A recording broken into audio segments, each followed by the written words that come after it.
Lo que tienes que hacer es, tanto con los seguros de vida o ahorra vida o como con los planes de pensiones, es analizar a quién tienes como beneficiario. Esto es muy importante, porque hay veces a lo mejor que por testamento designas a una persona como heredero o quieres beneficiar más a uno que a otro, pero se te olvida cambiarlo en el seguro de vida o en el plan de pensiones. Por tanto, hay que mirar siempre todo, no solamente el testamento, sino todo tipo de cosas en las que tengas un beneficiario. Pero la clave está en entender que esa ganancia patrimonial que tenía que haber tributado en sede de mi padre no va a tributar, y que yo, como lo recibo a fecha de hoy, si lo vendo al día siguiente o al instante, la tributación seguramente será cero o muy poquita. Una cuestión es la liquidez y otra cuestión es la parte de ahorro fiscal. Por ejemplo, por decirte algún dato concreto, los seguros de vida o los seguros ahorro vida tienen reducciones fiscales, de tal suerte que introduces liquidez al heredero prácticamente en algunos casos sin tributar. Si no haces testamento, ¿qué va a suceder? Que se va a aplicar todo conforme dice el Código Civil, conforme dice la normativa general. De tal suerte que no vas a decidir tú sobre tu propia herencia, sino que lo va a decidir el legislador. Así que tiene bastante sentido el mucho o poco patrimonio que tengas, que decidas sobre cómo se va a distribuir ese patrimonio tuyo.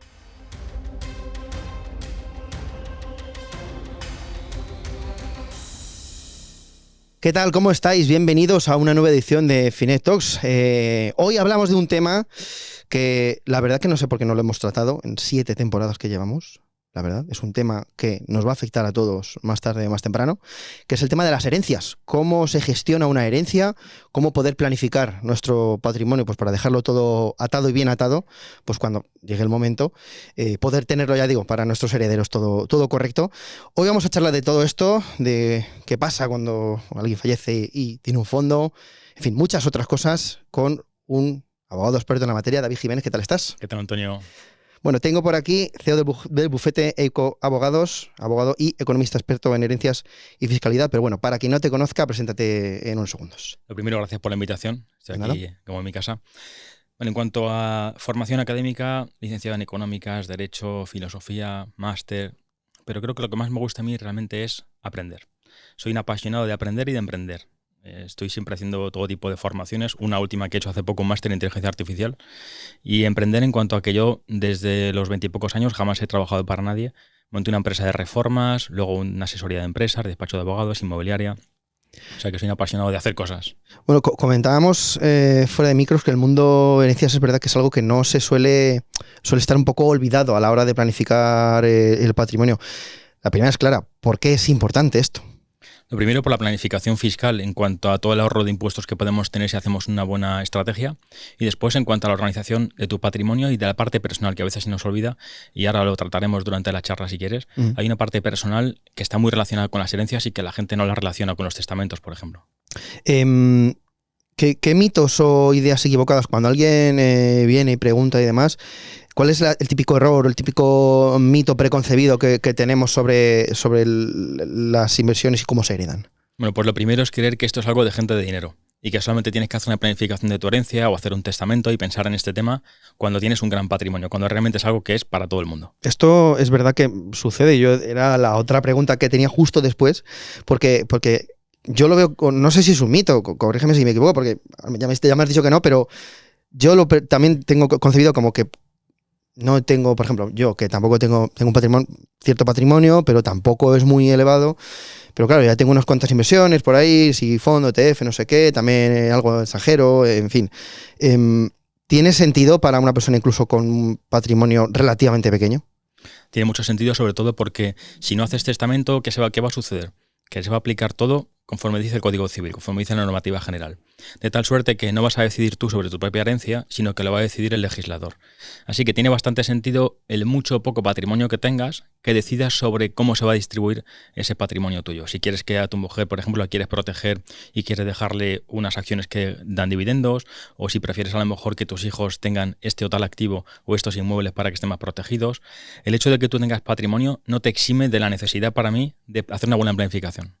Vale, bueno, iba a ponerme de ejemplo yo, pero igual me da cosa ponerme de ejemplo, porque claro, eso te tengo que poner un caso en el que no me gustaría, pero bueno, supongamos que Dios no quiera, que a mí me pasa lo que sea, yo no tengo testamento, ¿qué es lo primero que sucede con, por ejemplo, con mis fondos o con mis ETFs? ¿A quién van? Lo primero que te preguntaría es cuál es tu situación. ¿Estás casado? ¿Tienes hijos? Recientemente casado, sí. ¿Tienes hijos? No, aún no. Vale, pues una cosa que tienes que plantearte es que si tú falleces, por ejemplo, y no tienes hijos, tus herederos van a ser tu cónyuge, si estás casado, tu cónyuge hereda, y tus padres en este caso. Por tanto, tú tienes que pensar que cuando tú no estés, en el caso de que no tengas hijos, quiero decir, tu herencia se va a repartir entre tus padres y tu cónyuge. Así que te puedes plantear si tiene sentido hacer una distribución porque a lo mejor la casa que tengas con tu mujer no te apetece que la comparta ella con los suegros. A partir de ahí, ese tipo de ideas a lo mejor de, oye, van a entrar en la ecuación personal, que quizá no solamente no es mi mujer, aunque tenga una buena relación con mis padres, puede tener sentido a lo mejor ver cómo quiero pagar esa legítima a mis padres para que quizá no compartan la casa con mi mujer. Esta incomodidad que estoy sintiendo yo ahora mismo al escucharte, imagino que es la con la que te encuentras tú a diario y es por eso por lo que no solemos hablar mucho de esto, quizás. Seguramente, pero el hecho de que algo sea incómodo no quiere decir que no tengamos que tratar del tema. De hecho, lo inteligente para mí es anticiparse a los problemas, porque luego si no, mira, te cuento un caso que me pasó muy parecido al tuyo. Fallece una persona que estaba casada y no tenían hijos. Por tanto, al fallecer esta persona, concurren a la herencia el cónyuge y los ascendientes, los padres, como te estaba comentando. Bueno, pues claro, al final esta chica, que había visto cómo su marido fallecía, vio cómo compartía la casa con los suegros. Los suegros que ya no está el hijo presente, por tanto la relación a lo mejor tampoco era tan buena. Vale. Y pueden forzar la venta de la casa, la pueden llegar a sacar a subasta, etcétera. Así que si hubiera hecho una buena planificación fiscal, quizá hubiera dejado liberada esa propiedad para su mujer y hubiera pagado la legítima de sus padres con otros bienes. Así que fíjate cómo algo aparentemente menor, de gente que tiene simplemente un piso y poco más, genera un problema y una posible solución si hacemos un buen testamento. Joder, claro, y ya me imagino, no me imagino si, por ejemplo, si el fallecido pues tiene, no sé, inversiones sin registrar adecuadamente o si la tiene incluso en cuentas que nadie conoce, porque claro, yo no creo que mi pareja, pues bueno, sabe que invierto y tal, pero no sabe dónde tengo cada una de las cuentas. Entonces, ¿esto qué pasaría? ¿Tiene que informarse la persona o es algo que son los brokers o son las casas donde tengo los fondos quienes tienen que informar? ¿Cómo es esto? Claro, yo lo que, efectivamente, cuando tienes inversiones aquí en España, todo está bastante controlado. ¿Por qué? Porque todo el mundo más o menos conoce dónde está el patrimonio de su cónyuge. Pues vas a la entidad financiera, acreditas que esa persona ha fallecido, que el titular de los fondos de inversión de la cuenta o del plazo fijo ha fallecido y te entrega un certificado de saldos a fecha de fallecimiento donde ves lo que valen cada activo, lo que valen los activos a fecha de fallecimiento. Esto en España está más o menos controlado. El problema está en cuando tenemos brokers o activos financieros fuera de España. Ahí es cuando cuesta más trabajo porque evidentemente alguien tiene que conocer que tienes una cuenta abierta en Alemania o un fondo de inversión que está en Luxemburgo. Y a partir de ahí es cuando esa persona que es tu heredero tiene que ir a informarse a ese sitio, que evidentemente le darán la información, etcétera, en calidad de heredero. Pero no es un sistema automatizado. Ni siquiera en España está centralizado. Tienes que ir cada sitio para pedir información. Tienes que ir uno a uno. Bueno, antes hemos hablado de que es un mito esto de que cuesta mucho una planificación o un pequeño testamento. No sé si hay algún precio, imagino que dependerá mucho cuánto cuesta hacer testamento del patrimonio que tengas, pero bueno, para un caso así sencillo, más o menos por ubicarnos un poco. Sí, pues mira, el tema de los precios va a depender, como bien dices, del testamento. Antes te compartía que hemos hecho nosotros un testamento de un empresario que han sido 12 folios de testamento, pues un testamento que cuesta más en términos económicos, ¿no? Pero la verdad es que nosotros, ¿qué es lo que hacemos? Nos reunimos con el cliente, estamos una hora con él viendo su asunto, porque aquí la clave ya no es solamente conocer el patrimonio de esa persona, sino las relaciones personales. Oye, mira, es que tengo esta persona con la que me llevo mal, este hijo sé que va a ser conflictivo. Entonces nos toca profundizar mucho en la parte patrimonial y en la parte personal. Y aparte de ahí nosotros redactamos un testamento que luego el cliente lo firma en la notaría. Pero realmente mucha gente piensa que esto es súper caro. O sea, no estamos hablando ni de 1.000 euros ni de 2.000 euros, es bastante menos. Vale, pues unos 100 euros, imagino, más o menos, sí, dependiendo del caso más. Sí, depende de cada uno, pero sí, es relativamente económico. Vale, pues bueno, para ubicarme es verdad, yo sinceramente, yo pensaba que costaba mucho más, o sea que... Lo que es un testamento, otra cosa es que tú quieras hacer un estudio de planificación fiscal, si es mejor hacer una relación, ya si ahí va sumando. Ahí va sumando, ¿no? Pero simplemente hacer un testamento es un acto que tiene tanta relevancia que yo no acabo de entender cómo hay mucha gente, seguramente por falta de conocimiento, que no se anima a hacer un testamento y dejar todas estas cosas organizadas. Claro, el problema con las inversiones es que no es, por ejemplo, dejar una casa, que una casa pues está ahí, se queda y ya está. Claro. un fondo va cambiando, a lo mejor yo hago un testamento y al día siguiente he vendido fondo. Entonces esto, cada cuánto tiene sentido ir actualizando, lo imagino, pero cada cuánto, porque tampoco puedo estar con el papelito, imagino, cada día. Claro, no tiene sentido estar gastándose el dinero toda la semana. Exacto. Claro, que se varíe el activo financiero. Claro, ten en cuenta que al final, salvo que yo le quiera dejar un bien concreto a una persona, mira, pues este activo en concreto se lo dejo a esta persona, tú no tienes que indicar el valor liquidativo o el valor de esas acciones o de esas participaciones. Tú lo dices de manera genérica, imagínate. Las acciones que tenga de Movistar, Telefónica, Santander, lo que sea, ¿vale? El activo que sea, se las dejo a este familiar. O simplemente de manera genérica, todos los fondos activos financieros que tenga y cuentas corrientes en entidades financieras en España se las dejo a mi mujer. Entonces, por tanto, tú concretas el activo, pero no la cuantificación. Vale. O sea, es como cuando te toca bajar un fondo que tienes que hacerlo en liquidez, pues esto es Claro. un poco igual. Pasa igual con los inmuebles. Si dejas un inmueble a una persona, desde que haces el testamento hasta que tú fallezcas, imagínate si va a Claro, el cambiar. inmueble también es verdad que no lo vemos tan palpable, pero también va cambiando de precio, efectivamente. Por tanto, lo importante que es que tú dices qué es lo que quieres hacer con tus bienes, cómo lo quieres repartir de manera general, pero luego se valoran a fecha de fallecimiento. A fecha de fallecimiento se verá, oye, a mí me dejó este fondo de inversión, este inmueble, esta casa, este apartamento que tengo por ahí para que lo alquile, y luego ahí se ve el valor a fecha de fallecimiento. Ya digo, te preguntaba antes, Levente, por el tema de los brokers extranjeros. Hay mucha gente aquí pues, que tiene inversiones ahí en estos brokers extranjeros. ¿Cuál es el procedimiento aquí? O sea, ¿a quién le va a tocar buscar esa información? Bueno, pues tienes dos opciones. Imagino tú en ese caso te tocaría. Sí, porque mira, yo este que te habla está literalmente en miles de testamentos en toda España como contador partidor. De manera que mi equipo y a mí, lógicamente, nos toca estar haciendo ese tipo de averiguaciones, ¿no? Localizar activos y tal. Pero claro, generalmente, ¿cómo funciona esto? Cuando una persona fallece, tiene un documento esencial que es el certificado de defunción. Es el documento que acredita que una persona ha muerto. Y con eso y con el testamento, si has hecho testamento y con algún documento adicional, acudes al broker o entidad financiera, acreditas el fallecimiento, acreditas que tú tienes derecho a esa información en calidad de heredero o de, en mi caso, contador partido como profesional, y en ese caso la entidad financiera o broker te da la información. Oye, mira, pues esta persona fallecida tenía estos activos. ¿Y cómo lo hacen? Básicamente por DNI. Vinculan el DNI con unos activos y sacan el extracto de todas las posiciones que tuviera cada uno. Vale. ¿Qué tipo de inversiones son? Ya hablamos tanto a nivel fiscal como a nivel luego de, pues eso, de que los herederos no haya problemas y peleas por las herencias. ¿Qué tipo de activos son más eficientes? Tanto fiscalmente, digo, como para no dejar problemas. Bueno, hay que mirar dos ámbitos. Primero, la liquidez. Evidentemente es mejor dejar activos con cierta liquidez para luego pagar impuestos si es que quiero pagarlos, porque muchas veces en las herencias quizá yo no tengo dinero para pagar ese impuesto, pero sí lo tenía el fallecido y puedo pagar esos impuestos de sucesiones o la herencia con la liquidez que tuviera el causante, ¿no? Pero luego es una cuestión de la liquidez y otra cuestión es la parte de ahorro fiscal. Por ejemplo, por decirte algún dato concreto, los seguros de vida o los seguros ahorro vida tienen reducciones fiscales, de tal suerte que introduces liquidez al heredero prácticamente en algunos casos sin tributar. Por poner ejemplos, en algunos casos hay reducciones fiscales de 9.000 euros, hay algunas de 100.000 euros, de 150.000, depende de la comunidad autónoma. Pero tú introduces en el patrimonio del heredero una liquidez para que luego pueda hacer frente a los impuestos de la herencia y además con ahorro fiscal. Y luego al contrario también, ¿cuál es el activo que da más quebraderos de cabeza o que más casos ves tú que estáis peleando con él? Bueno, a mismo valor, imagínate dejarle a alguien 200.000 euros en fondo de inversión o una casa con 200.000 euros, vas a pagar más impuestos por la casa en general. Sencillamente porque aparece un impuesto que no tienes en los fondos de inversión activos financieros, que es la plusvalía municipal, que los que venden en cualquier inmueble saben lo que es la plusvalía municipal. Hay que pagar un impuesto local al ayuntamiento. Cuando a mismo valor estoy pagando más impuestos por el inmueble, una casa en principio será más cara.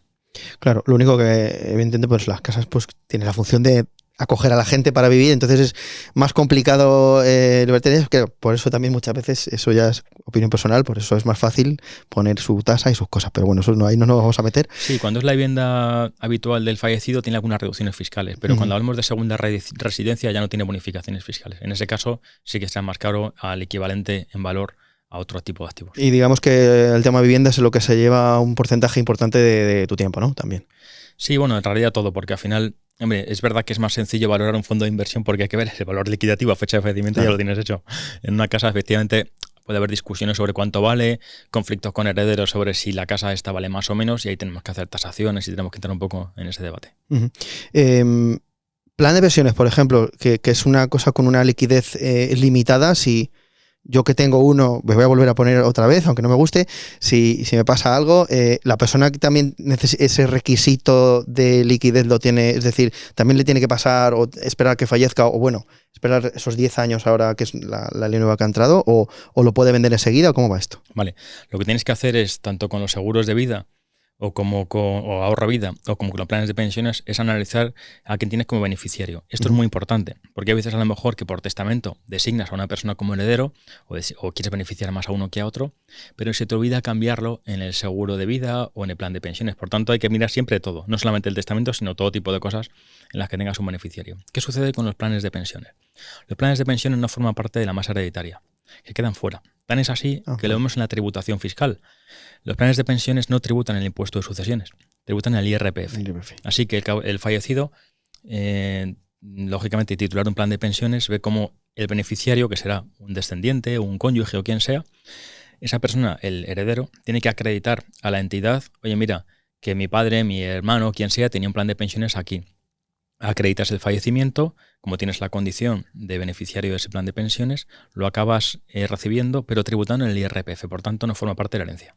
Vale, y entonces ya digo, ¿se quedan con ese requisito de liquidez o...? Lo cobras directamente. Lo cobras directamente, sí. Y ya está, y luego ya con el dinero haces tú lo que quieres. O sea, se ejecuta, ¿no? El plan y ya está. Sí, justo, lo juntas. Vale. De hecho, hay una cosa muy interesante, podemos entrar en la fiscalidad si quieres, y es que los planes de pensiones hemos dicho que quedan fuera de la ecuación y que los seguros de vida dotan de liquidez al heredero. Entonces, la planificación fiscal con esos dos elementos permiten que demos mucha liquidez a esa persona. Tan es así que incluso un heredero puede llegar a renunciar a la herencia porque quizás sus padres tenían deudas, pero sí aceptar los seguros. Así que puede que una vía interesante para dejar liquidez a alguien, aunque tengas deudas en la herencia, sean los seguros de vida. O sea, esto es así. ¿Has tenido algún caso? Sí, yo puedo renunciar. De hecho, tenemos el caso de un cliente que no tenía ninguna relación con sus padres, por tanto, le dejó fuera de la herencia, le dejó la legítima estricta, digamos, y sin embargo, estaba como beneficiario de un seguro de 140.000 euros y lo cobró íntegramente. Así que puede decir, mira, yo no quiero líos con el resto de herederos, renuncio a esta herencia, aunque tenga muy poquito, renuncio, pero me cobro el seguro. Mira, pues no, pues... Está en la ley del seguro. Pues bastante curioso. No sé si has comentado el tema de renunciar a herencia, que es como otro de las cosas que tenemos en mente. Esto lo has visto tú, o sea, ¿puede una mala planificación hacer que un heredero diga no me compensa porque esto al final son más gastos que lo que me llevo? Sí, no será muy común, imagino. No es muy habitual, pero sí que he visto muchísimas renuncias y las hemos preparado, lógicamente. Pero, ¿por qué suele ser eso habitualmente? Suele ser porque en la herencia hay más deudas, hay más pasivos que activos. Cuando la persona que ha fallecido tiene muchas deudas, o incluso a lo mejor es una persona con la que no tienes mucha relación, un primo o alguien así, puede que tú no tengas mucha seguridad sobre qué activos y qué pasivos tuviera. Y cuando ves que sois muchos a repartir, quizá te compensa pues no tener jaleo porque luego te tienes que poner de acuerdo con mucha gente. Pero generalmente las renuncias suelen ser por deudas en la herencia. Ya te digo que no es un caso súper habitual, pero hemos hecho muchas, claro. Quería ahora entrar... Ya digo, tengo un montonazo de preguntas. Vale, sí, para ti. Lo bueno es que las estás respondiendo concisas, con lo cual me alegro porque me da tiempo a dispararte más. Soy súper pragmático. Me gusta. Tema fiscalidad. ¿Cómo afecta el tipo de inversión respecto al impuesto de sucesiones? Que por hacer un repaso rápido, pongamos fondos, ETFs, planes de pensiones, ya me has dicho que no entrarían aquí o... Pero que quedan fuera del plan de pensión. En todos los casos es igual. En todos los casos hay que ver cuánto valen los bienes a fecha de fallecimiento. Cuánto vale ese fondo de inversión, esas acciones, esos ETFs, lo que sea. Cuánto valen a fecha de fallecimiento. Y yo como heredero lo recibo con ese valor. ¿Vale? Y esto es esencial en términos fiscales. ¿Por qué? Porque si yo mañana, vamos a poner un ejemplo. Imaginemos que mi padre invirtió en un fondo de inversión. Y ese fondo de inversión lo invirtió 100.000 euros y hoy vale 200.000. Por tanto, mi padre tendría una ganancia de 100.000 euros. Ganancia que al fallecer él no tributa. Por ahora no tributa, es lo que se llama la plusvalía de muerto. En su IRPF esa ganancia latente que tenía él no tributa. Y yo recibo ese fondo de inversión por el valor actual. Si al día siguiente yo lo vendo, ¿qué ganancia tengo? Cero, salvo que haya habido alguna variación, lógicamente. Lo recibo por 200.000 y lo vendo al día siguiente o al instante por 200.000, Y si no ha generado ganancia, tributo cero. Así que fíjate como hay un ahorro muy importante en la parte fiscal, porque hay una tributación que esa ganancia que toma mi padre, por ahora, insisto, ni se ha puesto de la fiscalidad cambia cada 5 minutos y ahí creo que van a abrir algún agujero en algún momento. ¿Ah, sí? Sí, ya lo intuyo. Porque hay una tributación que se le está escapando por ahí, ¿sabes? Entonces, bueno, esa ganancia patrimonial no tributa. Así que la clave es entender que las cosas se valoran a la fecha de fallecimiento y el valor liquidativo, por ejemplo, de este fondo de inversión sería el de 200.000. Vale, o sea, para que yo lo entienda, si yo he ganado esos 100.000 con mi fondo, fallezco y el heredero lo vende al día siguiente, ¿no tributa por la ganancia? Claro, exactamente. Porque, claro, realmente dices, vale, lo heredo por 200.000, si justo lo vendo instantáneamente, pues claro, en fondos de inversión es muy fácil que eso no suceda, puede que suba o que baje, lógicamente, claro, ¿no? Pero con una casa es más fácil entender que es muy, muy probable que lo pueda heredar por un valor y venderlo en poco tiempo por el mismo valor. Pero la clave está en entender que esa ganancia patrimonial que tenía que haber tributado en sede de mi padre no va a tributar y que yo como lo recibo a fecha de hoy, si lo vendo al día siguiente o al instante, la tributación seguramente será cero o muy poquita. Vale, pues bueno saberlo también. Otra de los temas, bueno, la fiscalidad dependiendo de si tienes inversiones o casas en varias comunidades autónomas o países, también supongo que será un jaleo importante. Hemos hablado antes de los propios extranjeros, pero incluso dentro de las propias comunidades en España, bueno, los fondos no aplica tanto, pero la parte de casas, no sé si esto tiene algún sentido lo que estoy diciendo, ¿no? Sí, tiene mucho sentido. ¿Qué pasa? ¿Dónde tributan las herencias cuando tienes distintos activos financieros o distintos activos inmobiliarios repartidos por todo el país o por todo el planeta, ¿no? Bueno, pues la clave es entender dónde tributa el impuesto de sucesiones. Y yo lo explico de esta manera.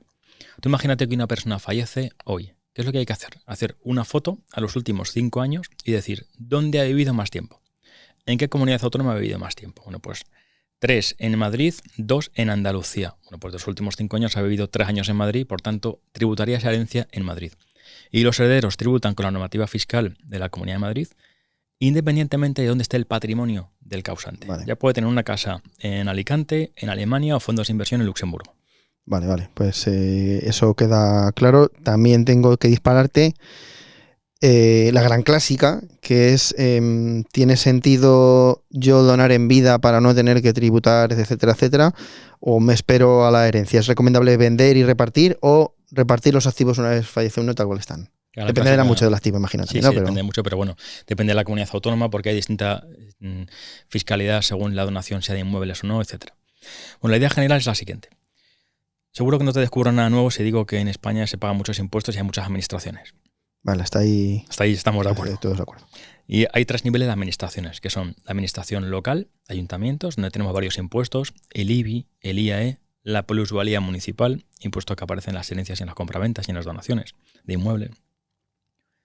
Legislación autonómica, comunidades autónomas, donde tiene sus propios impuestos también, impuesto de patrimonio, ITP-AJD, impuesto de sucesiones y donaciones. Y luego la administración estatal, donde tenemos impuestos estatales, IVA, impuestos sociedades y IRPF. Entonces, si yo voy a tomar una decisión sobre si es mejor heredar o donar, tengo que analizar qué impacto tiene esos 3 niveles de administración. Si voy a hacer una donación de dinero, no hay plusvalía municipal, pero si voy a hacer una donación de inmuebles, el donante, hacer una donación de inmuebles, está regalándote una casa y el que lo recibe tiene que pagar la plusvalía municipal. Por tanto, en la donación de inmuebles hay plusvalía municipal. En las herencias también hay plusvalía municipal. Por tanto, hasta aquí podríamos decir donación, herencia, empate. Vale. En el segundo nivel, comunidad autónoma, el que recibe por una donación, el donatario paga el impuesto de donaciones. En la herencia recibe el heredero y paga el impuesto de sucesiones. Por tanto, sucesiones y donaciones también, comunidad autónoma, hasta aquí empate. ¿Dónde está para mí el elemento diferencial para determinar si es mejor heredar o donar? En principio, en el nivel estatal. Hay una cosa que aparece en la donación que no tenemos en las herencias. En las donaciones aparece el IRPF y en la herencia no hay IRPF. Así que esto va a ser determinante para saber si me compensa heredar o no, o al menos estudiarlo. Yo cuando tengo que decidir entre si heredar o donar, hay que hacer un estudio, lógicamente, pero lo primero que miro es la tributación en renta. Tus padres pueden ser muy generosos, pero si te regalan un piso, van a tener que tributar en renta por esa ganancia patrimonial. Lo compraron por 100, te lo regalan por 200.000, hay una ganancia de 100, que tributa en la base del ahorro a los tipos del 19 al 30% ahora mismo. Por tanto, tus padres pueden ser muy generosos, pero la agencia tributaria va a considerar que eso tributa como una venta, con la diferencia de que no les ha entrado nada al bolsillo, porque te lo han regalado. Así que lo primero que tengo que hacer es mirar si tributan el IRPF en sede del que dona. Y ¿Cuándo puede tributar y cuándo no puede tributar? Si hay ganancia, tributará. Si no hay ganancia, lógicamente no tributará. Pero incluso aunque haya ganancia, hay que ver si puede quedar exenta esa ganancia. Si tus padres te donan la vivienda habitual y tienen más de 65 años, está exento del IRPF. Así que si se hace supuesto que esté exento o que simplemente me lo donen por un precio igual o inferior al precio por el cual ellos lo compraron, por tanto no habría ganancia. O sea, padres jubilados está exento. Sí, no jubilados, tienen más de 65 Bueno, años más de y 65, ya la vivienda habitual. En ese caso, si queda exento o no tributa al IRPF, que es lo que yo miro siempre, entonces estudio el resto y quizá pueda tener sentido hacer donaciones, pero mirando siempre esa parte. Vale, pues es, ya digo, bastante interesante. Con fondos, no sé si pasa... Es igual. 3/4, ¿no? Es igual. La única diferencia es, claro, no hay plusvalía municipal porque los fondos de inversión Claro, no es una transmisión patrimonial de inmuebles. Vale, genial. Te quería preguntar ya, por último, antes de hacerte la gran pregunta que hacemos siempre cada semana, pero te quería preguntar por el tema criptoactivos o activos digitales, que es ahora algo que está muy en boga. Ya estarás empezando a ver pues alguna herencia ya que, hombre, no es habitual porque pues ya sabemos que este activo es un activo pues, un poco más para gente joven, pero bueno, también pues pasa esto y también se tiene que planificar. Entonces, ¿cómo se hace aquí? ¿Cómo los criptoactivos? ¿Tiene sentido esto de escribir? ¿Qué hago? ¿Escribo la clave en el testamento? Me parece una pésima idea, pero no lo sé si a lo mejor tiene sentido a nivel legal. No, jamás. Y lógicamente nadie que tenga una mentalidad de un mundo descentralizado, que son personas que están en el mundo de criptomonedas y tal, se metería a hacer una cosa de esas, ¿no? Por tanto, las claves privadas, igual que no pondrías nunca los números de la tarjeta de crédito en un testamento, porque aunque teóricamente todo esto es confidencial y solamente lo conocen pues si hay un abogado del abogado, el notario y tal, pero eso pasa por muchas manos también, por mucho que haya una confidencialidad teórica, alguien lo mira para hacerte la factura, etcétera. Así que sería una pésima idea, lógicamente, hacer eso. El problema que tenemos aquí con el tema de los criptoactivos, las criptomonedas y tal, es que, claro, tratamos de encajar algo muy, muy reciente con un código civil que es del siglo XIX, que ha habido muchas modificaciones, pero estamos utilizando herramientas que no parecen encajar muy bien con esto, ¿no? Por tanto, hay que buscar soluciones alternativas. Ahora mismo hay unas cuantas soluciones alternativas, pero todavía no está 100% desarrollado. Hay, por ejemplo, en el mundo cripto, que yo creo que tiene bastante más sentido, sistemas multifirmas, donde a lo mejor hace falta la firma de 2 personas para que se transfiera eso a un tercero. Existe también la figura de, a lo mejor, hacer algún tipo de depósito. Tú puedes coger y decir a un notario, mira, cuando alguien acredite la condición de que yo he fallecido, le entregas este documento que tiene las claves privadas en distintas notarías para que no se cruce la información. Se puede entrar un poco al detalle ¿no? Pero sí que es cierto que ahora mismo no hay ningún sistema perfecto. Hay algunas soluciones que están empezando a salir, pero no tenemos una solución perfecta para solucionar todavía este problema. Claro, me imagino si está en un exchange pues, regulado y tal, ese exchange tiene la información y es algo más sencillo. El problema vendrá cuando alguien lo tiene, pues imagino, un wallet fría, algo así, que la wallet fría la tengo tal, no sé qué, o lo alego, no sé qué, o sí, pero no las sé, claves son las claves al final, ¿no? Claro. Eso es. Vale. Pues nada, ya digo que es uno de los temas y ya digo, imagino que iréis teniendo más jaleo. Sí, porque como bien decías tú, al final todavía pertenece a una generación que, por una cuestión simplemente de edad, todavía no ha fallecido, pero sí que es un problema que tenemos que encontrar una solución técnica y que sea segura para todo el mundo, porque al final alguien que está en un mundo descentralizado que quiere tener seguridad absoluta no tiene un sistema todavía perfecto para dejar su patrimonio, ¿no? Ya te empieza a haber soluciones, pero todavía tenemos que ver un poquitín el encaje jurídico. Joder, ya digo, me tiraría aquí preguntándote cosas 2 horas o 3 horas, pero... Si a la gente le apetece una segunda parte, que lo diga y hacemos una segunda parte otro día. Totalmente de acuerdo, pero ya digo, nos estamos quedando sin tiempo, entonces te quiero preguntar pues la última pregunta que hacemos siempre todos los invitados, que es ¿qué consejo puedes dar a alguien o qué consejo darías a alguien que está comenzando a invertir y no sabe qué hacer? No sé si le quieres adaptar a tu caso mundo herencia o si quieres dar otro tipo de consejo, como quieras. Bueno, para mí lo importante es, como todo en la vida, la planificación. El adelantarse a los problemas. No tiene sentido estar invirtiendo para que luego parte de ese patrimonio al final se acabe dilapidando por impuestos o por una mala administración de los herederos, ¿no? Entonces, para mí creo que tiene mucho sentido trabajar toda la parte de inversión, pero también toda la parte de planificación hereditaria de esa futura inversión.